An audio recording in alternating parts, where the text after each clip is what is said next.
2024-এর 5ই August দুপুর 2টার সময় যখন বাংলাদেশের মানুষ তাদের সেই কাঙ্ক্ষিত সুসংবাদটি শুনতে পেল, লেডি ফেরাউন বাংলার মানুষের খুনি হত্যাকারী হাজারো মানুষের রক্ত যার হাতে লেগে আছে, সেই কুখ্যাত লেডি জালিম শাহী শেখ হাসিনা বাংলার মাটি থেকে পালিয়ে গিয়েছে, এদেশের মানুষ সেদিন পাত ভাঙ্গা উল্লাসে ফেটে পড়েছিল।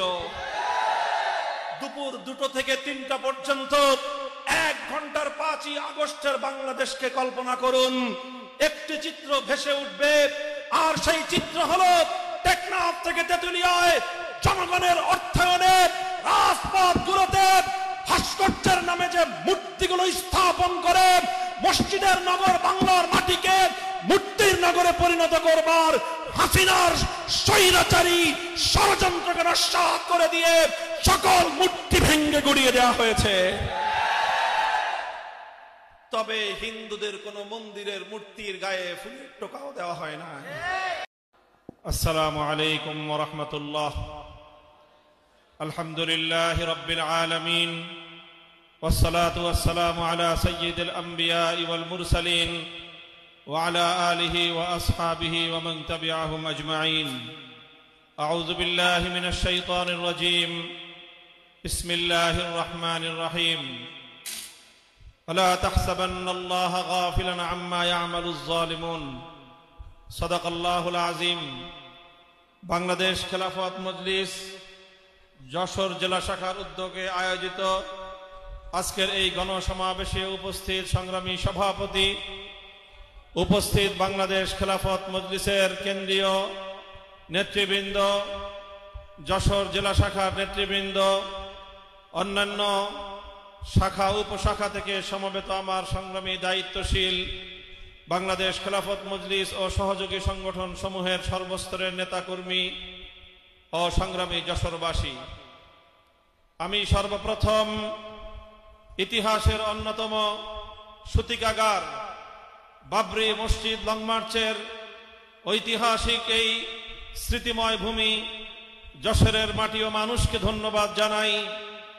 বাংলাদেশ খেলাফত মজলিসের আজকের ঐতিহাসিক গণসমাবেশ থেকে 24 জুলাই বিপ্লবে শাহাদাত বরণকারী সকল বীর শহীদানদের রূহ এবং আত্মার মাগফিরাত কামনা করি।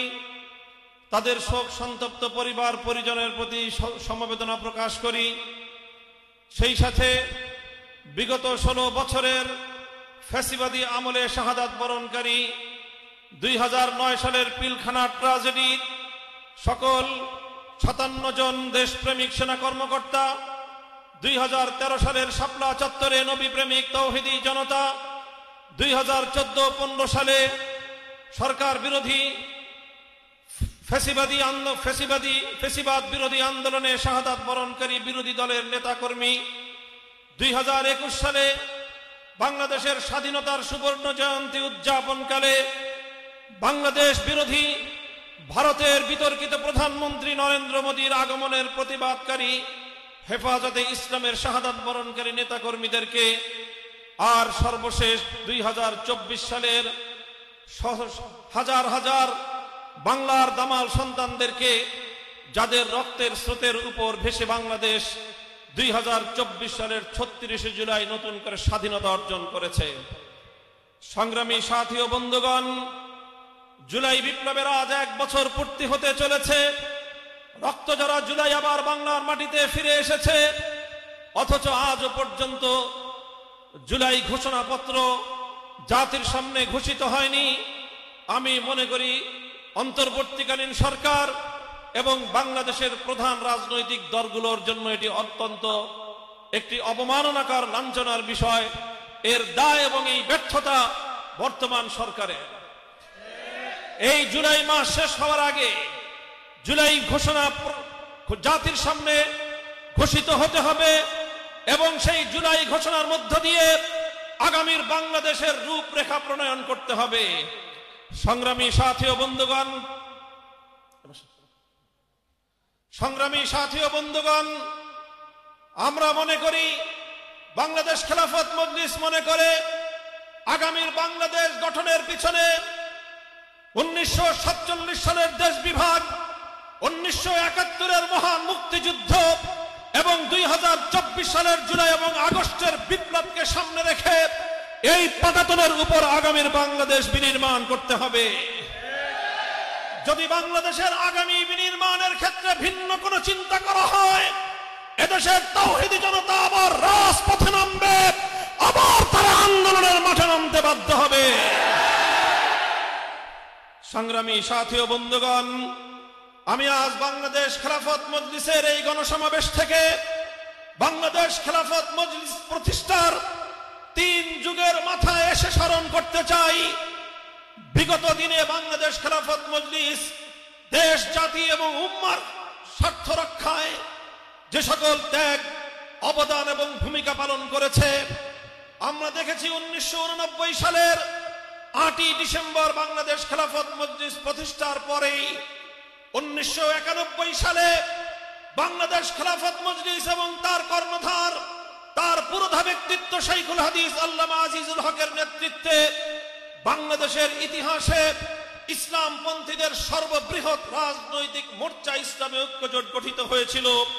ইসলামী ঐক্যজোট বাংলাদেশ খেলাফত মজলিসের অন্যতম অবদান। 1992 সালের 6ই ডিসেম্বর যখন উগ্রবাদী ভারতীয় হিন্দুত্ববাদীরা মুসলমানদের প্রাণের বাবরি মসজিদকে শহীদ করে দিয়েছিল, বাংলাদেশ খেলাফত মজলিসের নেতৃত্বে শাইখুল হাদিস আল্লামা আজিজুল হকের অবিসংবাদিত নেতৃত্বে বাংলার মাটি থেকে অযোধ্যা অভিমুখে বাবরি মসজিদ নির্মাণের লক্ষ্যে বিশ্বকাপানো লং মার্চ পরিচালিত হয়েছিল।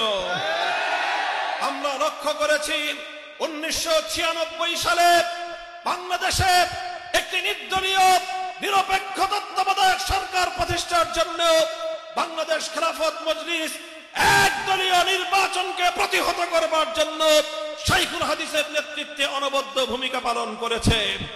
1996 সালে ক্ষমতায় আসার পর সেই সময়ের ভারতীয় তাবেদার আওয়ামী লীগ সরকার একের পর এক দেশ বিরোধী যখন চুক্তি এবং সিদ্ধান্তগুলো পালন করছিল, শান্তি চুক্তির মাধ্যমে বাংলাদেশের 1/10 পার্বত্য অঞ্চল বাংলাদেশের স্বাধীনতাকে বিপন্ন করে তুলেছিল। সেই পার্বত্য শান্তি চুক্তির নামে বাংলাদেশের স্বাধীনতা, বাংলাদেশের স্বার্থ পরিপন্থী সেই শান্তি চুক্তির বিরুদ্ধে বাংলাদেশ খেলাফত মজলিসের আমির শাইখুল হাদিস আল্লামা আজিজুল হক পার্বত্য চট্টগ্রাম অভিমুখে ঐতিহাসিক লং মার্চের ভূমিকা পালন করেছিলেন।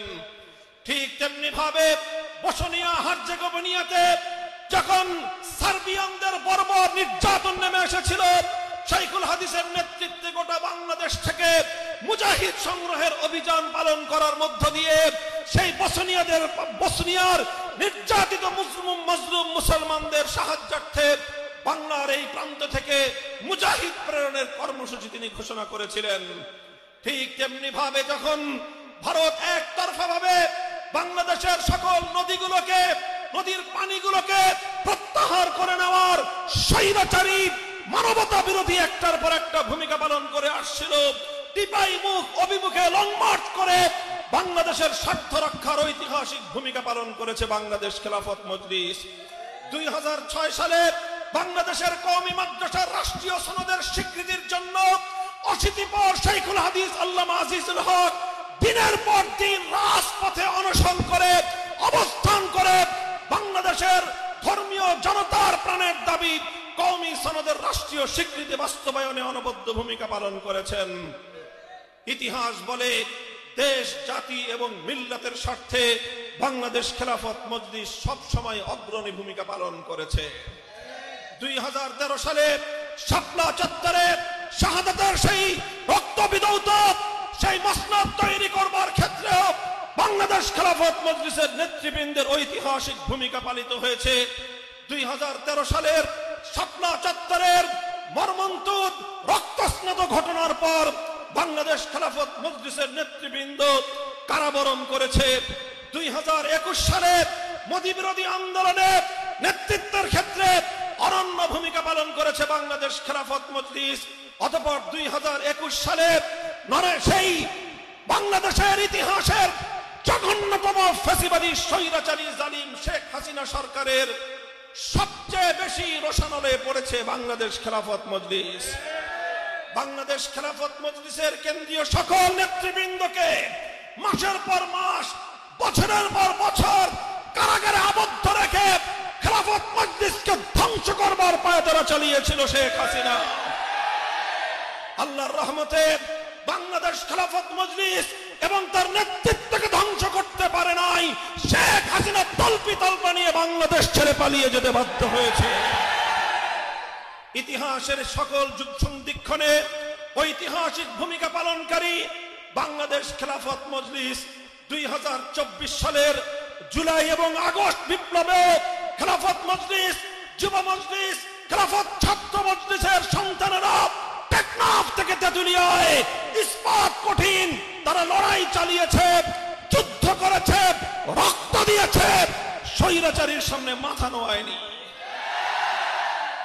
সংগ্রামী সাথী ও বন্ধুগণ, জুলাই বিপ্লব সাধিত হওয়ার পরে 8ই আগস্ট থেকে যখন অন্তর্বর্তীকালীন সরকার প্রতিষ্ঠিত হয়েছে, বাংলাদেশ খেলাফত মজলিস অব্যাহতভাবে তাদেরকে সহযোগিতা করে আসছে।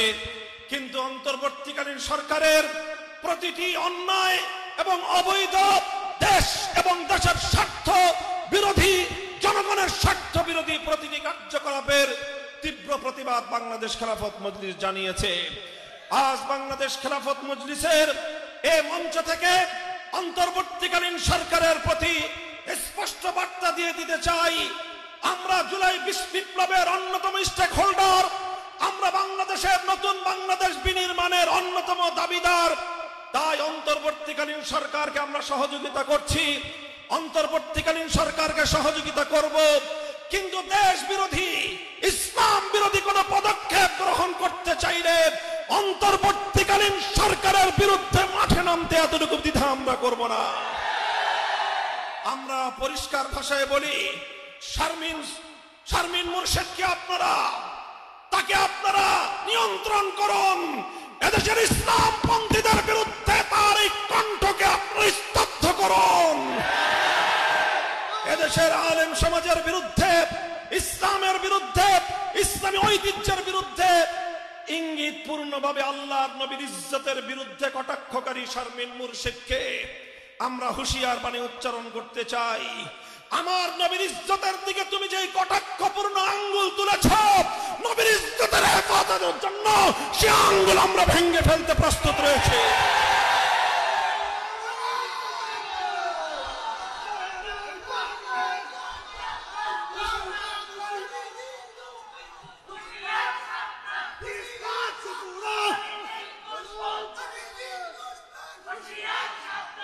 সংগ্রামী সাথী ও বন্ধুগণ, বাংলাদেশ খেলাফত মজলিস তার ঐতিহ্যের ধারা অনুযায়ী জুলাই বিপ্লবের পর থেকে আমরা প্রতিটি মঞ্চে বলে আসছি, আমরা জুলাই এবং আগস্ট বিপ্লবের অংশীজনদেরকে আগামী দিনে ঐক্যবদ্ধ দেখতে চাই। ফ্যাসিবাদ বিরোধী রাজপথের ঐক্যকে আমরা যে কোনো মূল্যে অটুট এবং অবিচ্ছিন্ন রাখতে চাই, অবিচ্ছেদ্য রাখতে চাই। এজন্য আমরা এই জুলাই বিপ্লবের অংশীজন বিগত 16 বছর ফ্যাসিবাদী স্বৈরাচারী শেখ হাসিনার জুলুমের শিকার প্রতিটি রাজনৈতিক পক্ষকে আমরা আরো ধৈর্যের সাথে, সহনশীলতার সাথে পরিস্থিতি মোকাবেলা করবার উদাত্ত আহ্বান জানিয়েছি। আজও আমি সেই আহ্বান জানাই। আমি বলতে চাই, নিজেদের মধ্যে পারস্পরিক প্রতিযোগিতাকে আপনারা পারস্পরিক হানাহানিতে যদি পরিণত করেন, এর মাধ্যমে যদি আবার বাংলাদেশে ফ্যাসিবাদ পুনর্বাসিত হওয়ার সুযোগ পায়, আবার যদি বাংলাদেশ বিরোধী স্বৈরাচারী বাকশালী শেখ হাসিনা এবং তার প্রেতাত্মারা বাংলাদেশের রাজনীতিতে ফিরে আসবার দুঃস্বপ্ন দেখে, এজন্য ইতিহাস আপনাদেরকে ক্ষমা করবে না। আপনারা কারো কারো মাধ্যমে আবার সেই শেখ হাসিনার, তার সেই স্বৈরাচারী 1972 থেকে 75 সাল পর্যন্ত বাকশাল কায়েমকারী শেখ মুজিবুর রহমান সাহেবের স্বাধীনতা যুদ্ধের অবদানের নামে আবার 72-এর বাকশালী আওয়ামী লীগকে বাংলাদেশে ফিরিয়ে আনবার জন্য যারা ওকালতি করছেন, সাবধান করে দিতে চাই, এই আবু সাইদ মুগ্ধদের বাংলাদেশে আর কোনদিন সেই দিন ফিরে আসবে না ইনশাআল্লাহ। এজন্য আমি প্রতিযোগী বাংলাদেশের সকল রাজনৈতিক পক্ষগুলোকে উদারতার প্রতি পথ চলার উদাত্ত আহ্বান জানাই। পারস্পরিক প্রতিযোগিতা থাকবে, কিন্তু সেই প্রতিযোগিতা যেন একের প্রতি অন্যের বিদ্বেষ ছড়ানোর হাতিয়ারে পরিণত না হয়। আজকে বাংলাদেশে আগামী নির্বাচনকে কেন্দ্র করে নির্বাচনের পিআর পদ্ধতি, সংখ্যানুপাতিক হারের যেই প্রস্তাবনাকে কেন্দ্র করে বাংলাদেশের রাজনীতিতে দুটি পক্ষ মারমুখী এবং আক্রমণমুখী হয়ে উঠেছে। বাংলাদেশ খেলাফত মজলিস দেশের ভবিষ্যতের স্বার্থে এটাকে উদ্বেগজনক কার্যকলাপ হিসেবে চিহ্নিত করছে। এজন্য আমরা বাংলাদেশ খেলাফত মজলিস পিআর পদ্ধতিকে কেন্দ্র করে সৃষ্ট এই বিতর্ক নিরসনে জাতির জন্য কল্যাণকর যেই প্রস্তাবনা উপস্থাপন করেছি, বিএনপি, জামায়াতে ইসলামী সহ সকল রাজনৈতিক দলগুলোকে বাংলাদেশ খেলাফত মজলিসের উত্থাপিত ভারসাম্যপূর্ণ সেই নির্বাচনী প্রস্তাবনাকে বিবেচনায় নিয়ে সেটা কার্যকর করার আহ্বান জানাই। বাংলাদেশ খেলাফত মজলিস বলেছে, আজকে জাতীয় ঐক্যমত্য কমিশনে সকল রাজনৈতিক পক্ষগুলো একটি বিষয়ে ঐক্যমত পোষণ করেছে, সেটি হলো আগামীর বাংলাদেশে দ্বিকক্ষ বিশিষ্ট সংসদ গঠিত হবে। নিম্ন কক্ষে 300 থেকে 400 সদস্য থাকবে, উচ্চ কক্ষে 100 সদস্য থাকবে। এই বিষয়গুলোতে মোটামুটি সকল দলের রাজনৈতিক পক্ষের ঐক্যমত্য প্রতিষ্ঠিত হয়েছে। এখন যেই বিভেদ, সেটা হলো নির্বাচন ব্যবস্থার পদ্ধতিগত বিভেদ। সেই ক্ষেত্রে এক পক্ষ পিআরের পক্ষ নিচ্ছে, সংখ্যানুপাতিক হারে নির্বাচনের পক্ষ নিচ্ছে, আরেক পক্ষ সকল জোর দিয়ে, সকল শক্তি দিয়ে সেটাকে প্রতিহত করার ডাক দিচ্ছে। ভ্রাতৃঘাতী এই হানাহানি বন্ধ করবার জন্য বাংলাদেশ খেলাফত মজলিস মনে করে যে উভয় পক্ষের ছাড় দিয়ে মাঝামাঝি একটি পন্থায় আসা, এটি হবে আগামীর বাংলাদেশের জন্য স্বার্থ রক্ষার একমাত্র পথ। এজন্য আমরা বলেছি, এর মাঝামাঝি পথ হলো সংসদের উচ্চ কক্ষ সম্পূর্ণ সংখ্যানুপাতিক হারে সদস্য নির্বাচিত হোক, নিম্ন কক্ষে আংশিক ক্ষুদ্র অংশে সংখ্যানুপাতিক হারে পিআর পদ্ধতি কার্যকর করার প্রস্তাবনা জমা দিয়েছে বাংলাদেশ খেলাফত মজলিস। তার অর্থ হলো পিআর পদ্ধতির সংখ্যানুপাতিক হারে নির্বাচনের পদ্ধতির যেই সমালোচনাগুলো, যেই দুর্বলতাগুলো দেখানো হচ্ছে এবং প্রকৃত যেই দুর্বলতা রয়েছে, সেই দুর্বলতার সমস্যাগুলো সমাধান করবার জন্য আমরা মনে করি সরাসরি বর্তমান বাংলাদেশে যেমনি ভাবে 300 আসনে সরাসরি জনগণের ভোটে সংসদ সদস্য নির্বাচিত হয়, এই চলমান পদ্ধতি বহাল থাকুক। অর্থাৎ 300 আসনে সর্বোচ্চ ভোট প্রাপ্ত ব্যক্তি বিজয়ী হিসেবে সংসদ সদস্য নির্বাচিত হবে। এরপরে 300 সদস্য নির্বাচিত হওয়ার পর শুরু হবে সংখ্যানুপাতিক হারের হিসাব। অর্থাৎ অংশগ্রহণকারী প্রতিদ্বন্দ্বী দলগুলোর ভোটের অনুপাত হিসাব করতে হবে। সংখ্যানুপাতিক হারে নির্বাচনে অংশগ্রহণকারী সকল প্রতিযোগী দলগুলো কে কোন দল কত পার্সেন্ট ভোট পেয়েছে সেই ভোটের অনুপাত হিসাব করা হবে। যারা যত অনুপাতে ভোট পেয়েছে হিসাব করতে হবে 300 আসনের মধ্যে নির্বাচিত সংসদ সদস্যদের মধ্যে আনুপাতিক হারে কোন দল কতটি সংসদীয় আসন লাভ করলো। যারা সর্বমোট প্রাপ্ত ভোটের অনুপাত অনুযায়ী সংসদ সদস্য ইতিমধ্যে পেয়ে গিয়েছে, তাদের নতুন করে আর কোনো আনুপাতিক হারের সংসদ আসন পাওয়ার সুযোগ থাকবে না। আর যারা তাদের প্রাপ্ত ভোটের অনুপাতে সমপরিমাণ সংসদ সদস্য নির্বাচিত সংসদ সদস্য পায়নি, তাদের সেই পরিমাণ প্রাপ্ত ভোটের অনুপাতে সংরক্ষিত আসনে সংসদ সদস্য পদ দিতে হবে। আমি একটি দৃষ্টান্তের মাধ্যমে আমি বিষয়টিকে আরো ক্লিয়ার এবং স্পষ্ট ভাষায় ব্যাখ্যা করছি। ধরে নিন 300 আসনে নির্বাচন হলো, একটি দল 300 আসনের মধ্যে 150টি অর্থাৎ 50% তারা সংসদ সদস্য আসনে বিজয়ী হলো। তাহলে তাদের সংসদ সদস্য হলো কতজন? 150 জন, অর্থাৎ 50%। এখন দেখতে হবে তাদের প্রাপ্ত ভোটের অনুপাত কত। তারা যদি কাস্টিং ভোট, প্রাপ্ত ভোটের অনুপাত যদি হয় তাদের 50% বা তার চেয়ে কম, তাহলে বোঝা গেল তারা যেই অনুপাতের ভোট পেয়েছে সেই অনুপাতের প্রতিনিধিত্ব তাদের সংসদে নিশ্চিত হয়েছে। সুতরাং তাদের জন্য আর নতুন কোনো আসন এবং প্রতিনিধিত্বের প্রয়োজন নেই।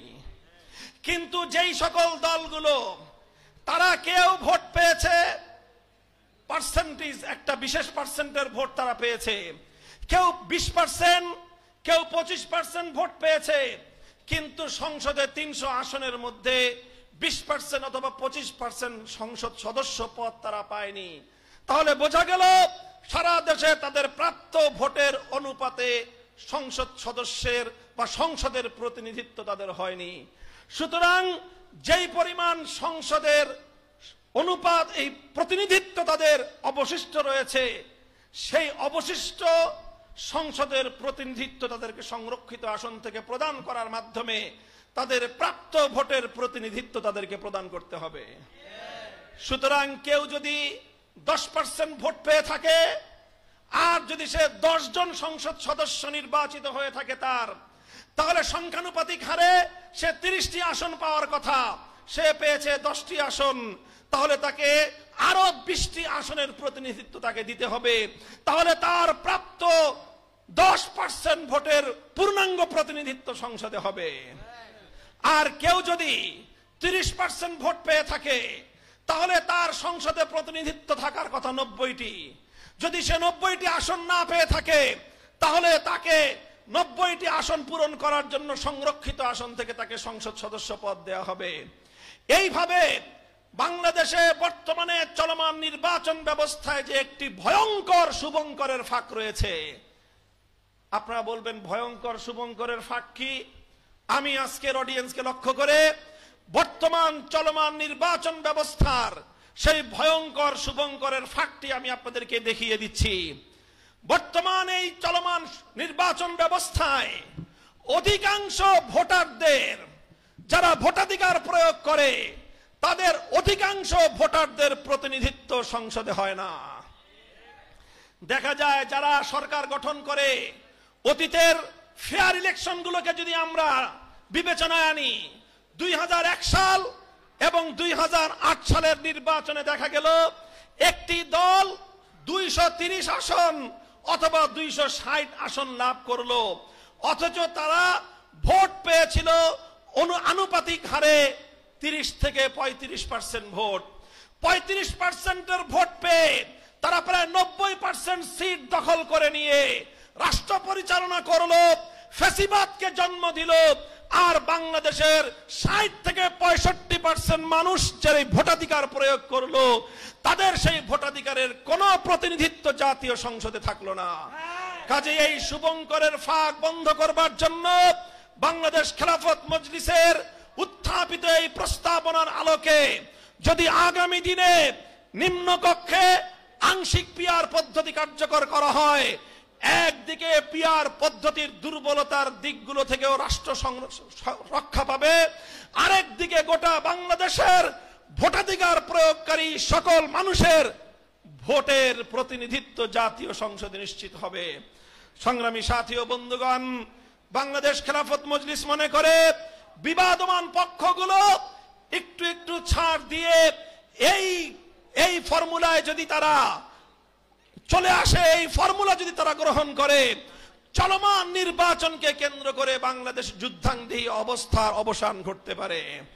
সংগ্রামী সাথী ও বন্ধুগণ, সেই সাথে আমরা বলতে চাই, এই যে সংস্কার কার্যক্রম শুরু হয়েছে, এর অর্থবহ একটা সংস্কার পরিচালনা করা ছাড়া, সংস্কার সাধন করা ছাড়া, নির্বাচন ব্যবস্থায় চলমান দুর্বৃত্তায়নের পথ বন্ধ করা ছাড়া বাংলাদেশের জাতীয় নির্বাচন অনুষ্ঠিত হলে সেটা আবার নতুন করে ফ্যাসিবাদের জন্ম দিবে।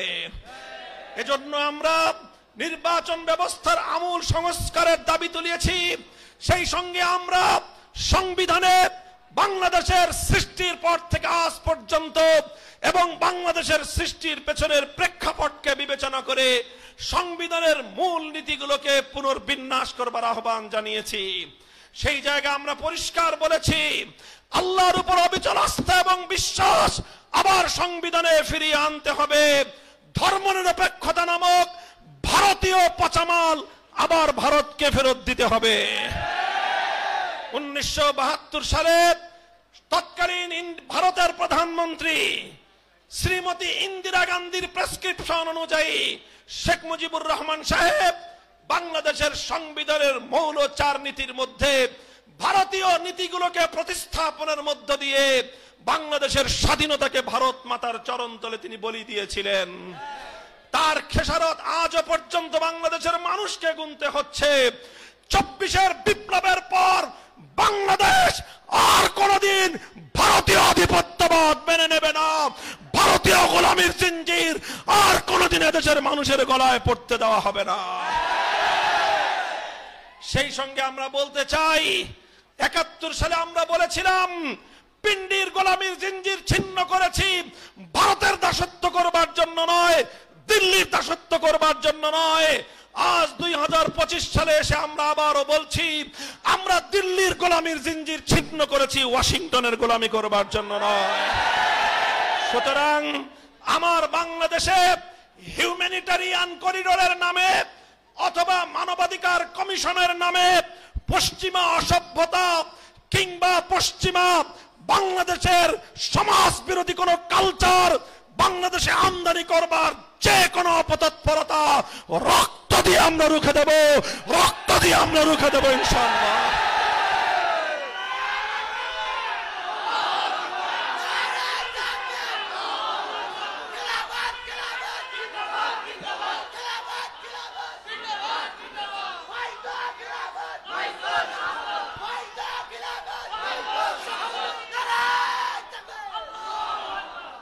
সংগ্রামী সাথী ও বন্ধুগণ, আমাদের বক্তব্য পরিষ্কার।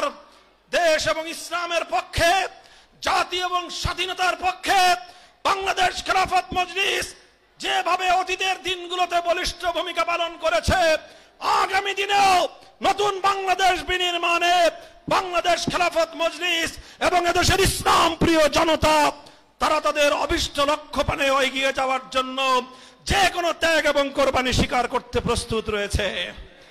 আরেকটি কথা আমি স্মরণ করিয়ে দিতে চাই, জুলাই বিপ্লবের সৈনিকদেরকে এবং সকল রাজনৈতিক অংশীজনদেরকে আমরা মনে করিয়ে দিতে চাই, 2024 বিপ্লবের চূড়ান্ত ক্ষণ 5ই আগস্টের অপরাহ্নের কথা একবার স্মরণ করুন।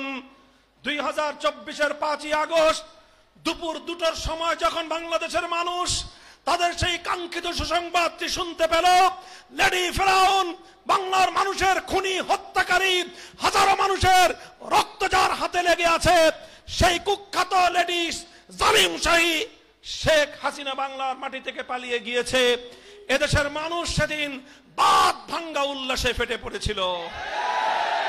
দুপুর 2টো থেকে 3টা পর্যন্ত 1 ঘন্টার 5ই আগস্টের বাংলাদেশকে কল্পনা করুন। একটি চিত্র ভেসে উঠবে, আর সেই চিত্র হলো টেকনাফ থেকে তেতুলিয়ায় জনগণের অর্থায়নে রাজপথগুলোতে ভাস্কর্যের নামে যে মূর্তিগুলো স্থাপন করে মসজিদের নগর বাংলার মাটিকে মূর্তির নগরে পরিণত করবার হাসিনার স্বৈরাচারী ষড়যন্ত্রকে নস্যাৎ করে দিয়ে সকল মূর্তি ভেঙে গুড়িয়ে দেওয়া হয়েছে। তবে হিন্দুদের কোন মন্দিরের মূর্তির গায়ে ফুলের টোকাও দেওয়া হয় না। এটাই ছিল বিপ্লবের প্রেরণা, এটাই ছিল আগস্ট বিপ্লবের চেতনা। আমরা সেই অসাম্প্রদায়িক চেতনার ভিত্তিতে 1947 সালের চেতনাকে সামনে রেখে 71-এর মুক্তিযুদ্ধের জুলুম এবং বৈষম্যের বিরুদ্ধে লড়াইয়ের প্রেরণাকে সঙ্গে রেখে 24 জুলাই বিপ্লবের সেই চেতনাকে সমুন্নত রেখে আগামীর বাংলাদেশ দেখতে চাই। কাজেই শেখ মুজিবুর রহমানের স্থানে জিয়াউর রহমান অথবা অন্য কারো ভাস্কর্যের নামে মূর্তি স্থাপন করবার কোন পরিকল্পনা যদি করা হয়, আমরা আবার শাপলা চত্বরে যাব, আমরা আবার যুদ্ধে যাব। তাওহীদের এই পবিত্র ভূমিকে আর কোনদিন মূর্তির শহরে, মূর্তির দেশে পরিণত করতে দেওয়া হবে না।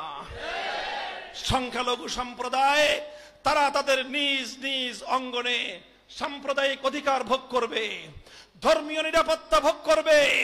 আমরা 1993 সালের 4 জানুয়ারি যশোরের খুলনা বাস স্ট্যান্ড থেকে নিয়ে সেই অযোধ্যামুখী সীমান্ত শহর বেনাপোলের কাছাকাছি ঝিকরগাছা পর্যন্ত 16 মাইল পথে লং মার্চের একজন কর্মী ছিলাম আমি।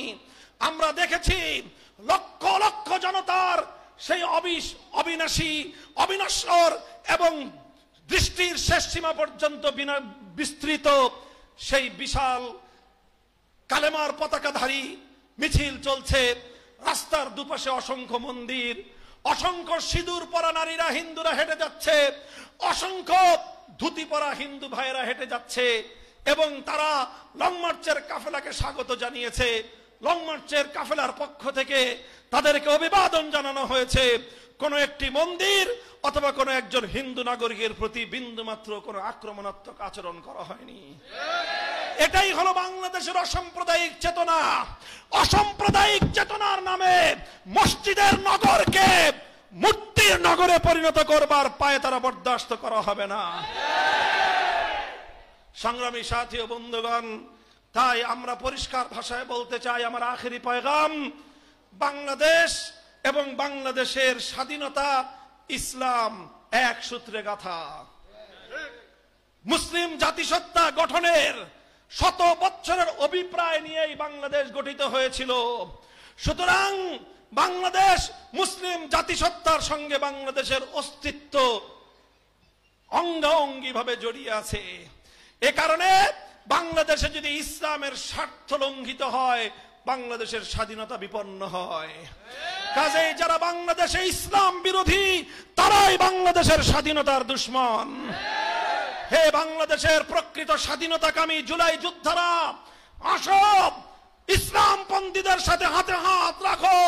বাংলার স্বাধীনতা নিয়ে ছিনিমিনি খেলবার দুঃসাহস কারো হবে না ইনশাআল্লাহ। বাংলাদেশ খেলাফত মজলিস এবং তার সহযোগী সকল সংগঠনগুলোর নেতৃবৃন্দের প্রতি আমার উদাত্ত আহ্বান, আজকের এই গণসমাবেশের অভূতপূর্ব সাফল্যের পর পাড়ায় পাড়ায় ছড়িয়ে পড়ুন। গ্রামে গঞ্জে খেলাফতের দাওয়াত নিয়ে আপনারা মানুষের দোরগোড়ায় পৌঁছে যান। মনে রাখবেন, বাংলাদেশের মানুষ যে বৈষম্যহীন সমাজ গড়বার স্বপ্ন দেখেছে, সেটা মানব রচিত তন্ত্র মন্ত্র দিয়ে সম্ভব নয়। আল্লাহর জমিনে সৃষ্টিকর্তা আল্লাহ প্রদত্ত রাজনৈতিক বন্দোবস্তই পারে চূড়ান্ত বৈষম্যহীন ইনসাফপূর্ণ সমাজ ব্যবস্থা উপহার দিতে। আর আল্লাহ প্রদত্ত একমাত্র রাজনৈতিক বন্দোবস্তের নামই হলো খেলাফত ব্যবস্থা। এই জন্য খেলাফতের দাওয়াত ব্যাপক হারে মানুষের কাছে প্রচার করুন। আগামী জাতীয় সংসদ নির্বাচনে বাংলাদেশ খেলাফত মজলিস তার দলীয় প্রতীক রিকশাকে নিয়ে 300 আসনে লড়াই করার প্রস্তুতি গ্রহণ করছে। প্রত্যেকটি আসনে রিকশা প্রতীকে বাংলাদেশ খেলাফত মজলিসের দুর্গ গড়ে তুলতে হবে। মানুষের কাছে দাওয়াত পৌঁছে দিন। আমরা এদেশের মানুষকে সংগঠিত করে চূড়ান্ত বিপ্লবের মাধ্যমে, প্রয়োজনে গণ অভ্যুত্থানের মাধ্যমে ইসলামকে রাষ্ট্র ক্ষমতায় অধিষ্ঠিত করেই ছাড়বো ইনশাআল্লাহ। আল্লাহ পাক রব্বুল আলামিন আমাদেরকে কবুল করুন। বাংলাদেশ খেলাফত মজলিস এবং সকল দেশপ্রেমিক ইসলাম প্রিয় জনতার এই বাঁধ ভাঙ্গা জোয়ার সামনের দিকে এগিয়ে যাক। বাংলাদেশ রক্ষা পাক। বাংলাদেশের ইসলাম এদেশে বিজয়ী আদর্শ রূপে প্রতিষ্ঠিত হোক। নাসরুম মিনাল্লাহি ওয়া ফাতহুন করিব ওয়া আখিরু দাওয়ানা আলহামদুলিল্লাহি রাব্বিল আলামিন।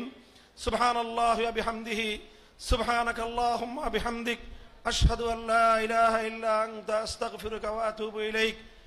اللهم صل على محمد وآل محمد كما صليت على إبراهيم وعلى آل إبراهيم إنك حميد مجيد. يا حي يا قيوم برحمتك نستغيث أصلح لنا شأننا كله ولا تكلنا إلى أنفسنا طرفة عين ইলাহ আল আলামিন আজকের সমাবেশকে আপনি কবুল করুন। টেকনাফ থেকে তেতুলিয়ায় এদেশের মানুষ যেভাবে বাঁধ ভাঙ্গা স্রোতের মতো বাংলাদেশ খেলাফত মজলিসের দিকে ছুটে আসছে, সব বর্ণের সব পেশার মানুষ যেভাবে আসছে, আল্লাহ এই মানুষগুলোর দায়িত্ব যথাযথভাবে পালন করবার তৌফিক বাংলাদেশ খেলাফত মজলিসের নেতৃবৃন্দকে দান করুন। আল্লাহ এদেশের মানুষকে সঙ্গে নিয়ে দেশ, জাতি, মানবতা এবং ইসলামের পক্ষে আমাদের আমরণ লড়াই সংগ্রাম চালিয়ে যাওয়ার তৌফিক দান করুন এবং সেই সংগ্রামে আল্লাহ আপনি আপনার নুসরাত এবং সাহায্যকে আমাদের সঙ্গী করে দিন, আমাদেরকে চূড়ান্ত বিজয় দান করুন। আল্লাহুম্মা সাল্লি আলা মুহাম্মাদিন ওয়া আলি মুহাম্মাদ ওয়া সাল্লাল্লাহু তাআলা আলা খায়রি খালকিহি মুহাম্মাদিন ওয়া আলিহি ওয়া সাহবিহি আজমাইন। সুবহান রাব্বিকা রাব্বিল ইজ্জাতি আম্মা ইয়াসিফুন ওয়া সালামুন আলাল মুরসালিন আলহামদুলিল্লাহি রাব্বিল আলামিন।